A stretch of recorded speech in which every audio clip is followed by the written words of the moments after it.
I, Richard Nixon, do solemnly swear I, Richard Nixon, do solemnly swear that I will faithfully execute the office of President of the United States that I will faithfully execute the office of President of the United States and will, to the best of my ability, to the best of my ability, preserve, protect, and defend the Constitution of the United States. preserve and protect and defend the Constitution of the United States. So help me God. So help me God. On June 17, 1972, a break-in at the Democratic National Committee headquarters, which was labeled as a third-rate burglary, mushroomed into a constitutional crisis that led to the resignation of President Richard Nixon during his second term.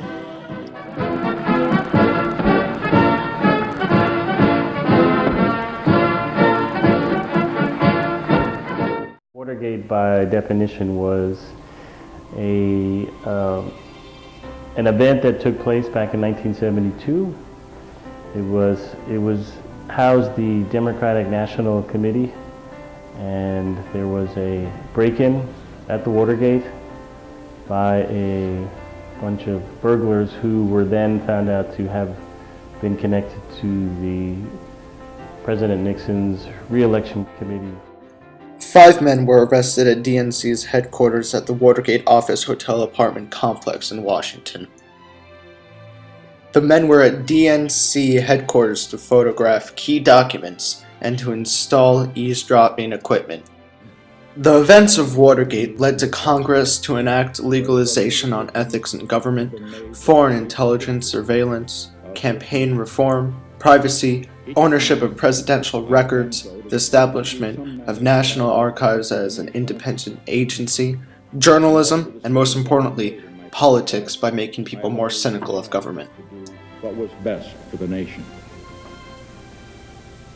Throughout the long and difficult period of Watergate, I have felt it was my duty to persevere, to make every possible effort to complete the term of office to which you elected me.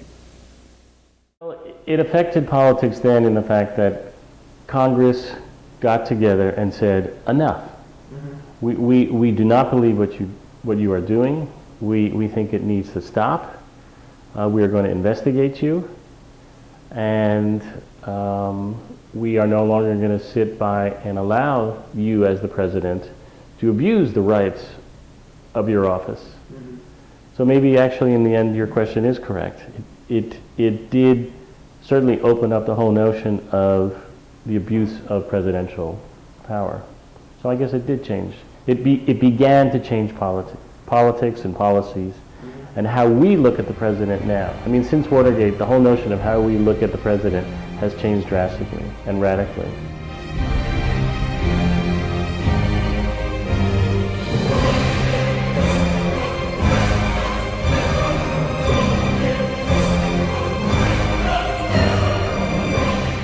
Certainly showed some limit to the president's power.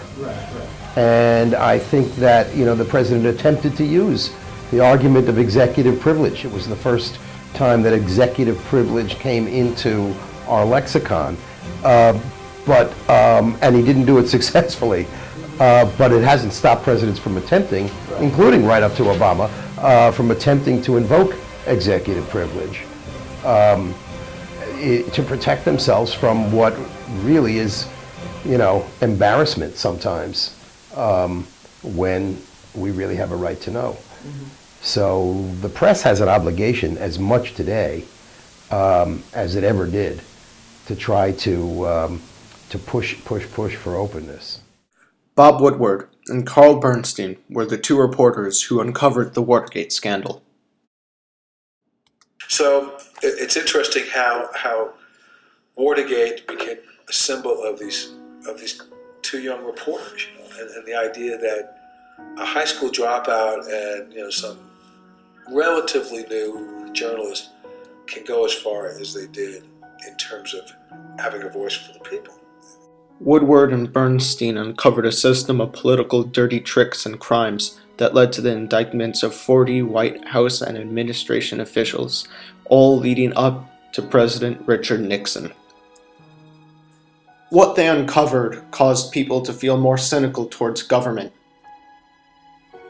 From a journalistic perspective, it is known as a story, the great story, probably the greatest story maybe even in American history, because there's never been a story in which the press has basically toppled a presidency. So in terms of what it represents, in terms of the political power structure, it is a remarkable event for journalism in the sense that it actually verifies one of the identities of the press, and that identity is that the press is a watchdog. Just follow it through. Woodward and Bernstein were willing to dig deep, and the deeper they dug, the closer they got to the White House. And eventually they got inside the Oval Office and found that it was Nixon's innermost staff, his chief of staff, that were actually involved in the Watergate affair. Upon closer inspection of Nixon, most Americans did not want him to stand for their values, and so separated their values from what the president believed.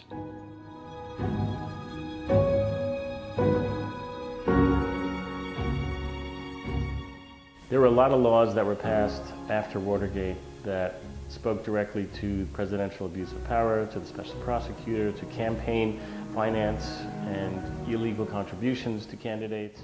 There were many acts and laws passed after Watergate. One of them was Freedom of Information Act. This made it easier for people to obtain official documents from the government.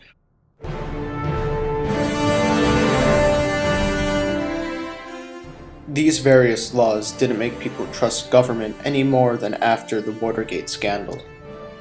Many of those laws that took place 40 years ago have since either been eradicated, have been diluted.